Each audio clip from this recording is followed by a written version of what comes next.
Even real estate or business could be super helpful too. And so each one's kind of like a building block to that next step.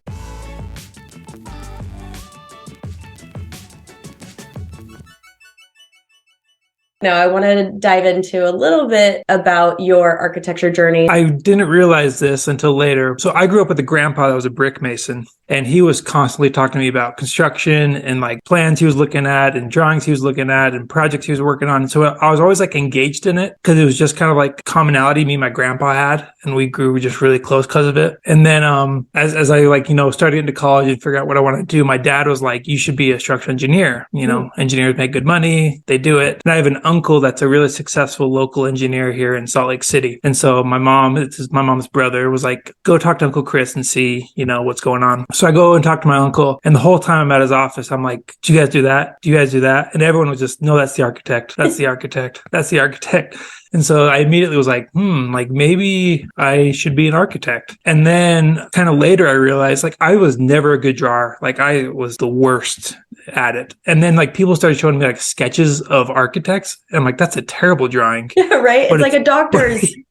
Yeah. I'm like, but that looks awesome. I was like, I could do that. Because I always kind of had my idea in architect where I was like, I'm just not a good drawer. And everyone was like, you have to be a good drawer. But then, yeah, I just had this like, oh my gosh, I can be a crappy drawer and be an architect. Be the best architect because it's so messy. Yeah, exactly. So kind of my two worlds collided of like, I actually have this love of drawing. I'm just not good at it. And then kind of this construction background that kind of found the happy place with architecture. Oh my gosh, I love that so much because I loved art and I loved to draw, but I was kind of the same. Like if I'm drawing people, especially from just my mind, they're so weird looking. Like I always thought that I wasn't a great sketcher. And once I released that control and started doing like really messy sketches, it started being like cool architecture sketches. And so it's true. It's like you don't have to be an amazing artist necessarily. I mean, it doesn't hurt either, but there's possibility in that. So I like that too, that you're like,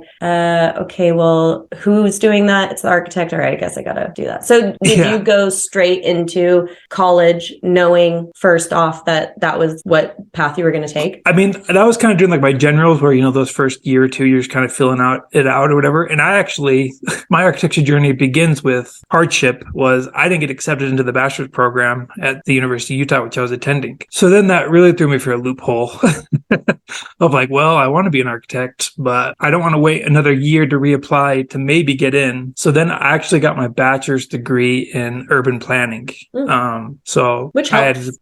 Yeah, it does help actually. And a lot of people that I talked to, because I was pretty discouraged at the time, everyone was like, you know what, it'll make you more diverse in your background. It just won't be architecture. So in hindsight, it worked out well, but in the moment, it was pretty devastating.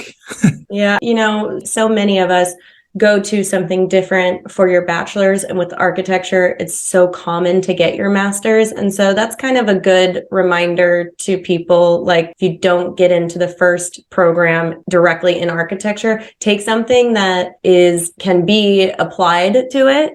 Like my first degree was in interior design. And there's other people who, even real estate or business could be super helpful too. And so each one's kind of like a building block to that next step. Yeah, exactly. So did you go straight to your master's program after you graduated? No, so I took a year. I actually really enjoy urban ecology and urban planning. I guess in academia, it's great, but then you get out in the real world and you're just reviewing plans and kind of going over boring zoning regulations and things like that. So I took a year to figure out like, okay, do I want to do this? Do I go get my master's? And after that year of work, within that year, like 3 months in, I was like, okay, I can't do this. So then I started working for an architect that just hired me. And I didn't lie to him about my skills, but I basically said like, yeah, I can do that for you.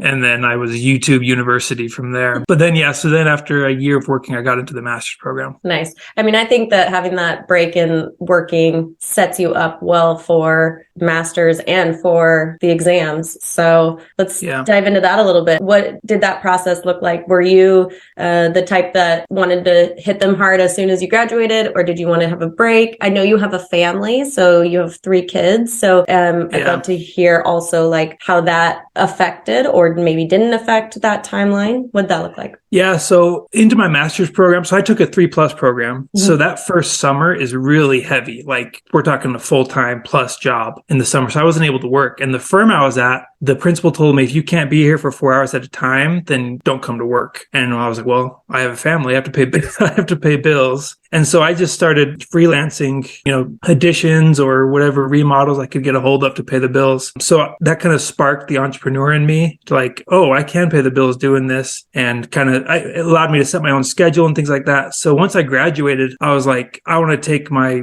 business to the next level, which is, getting licensed and doing everything. So I was like, my goal was 1 calendar year after graduating to be licensed, which did not happen.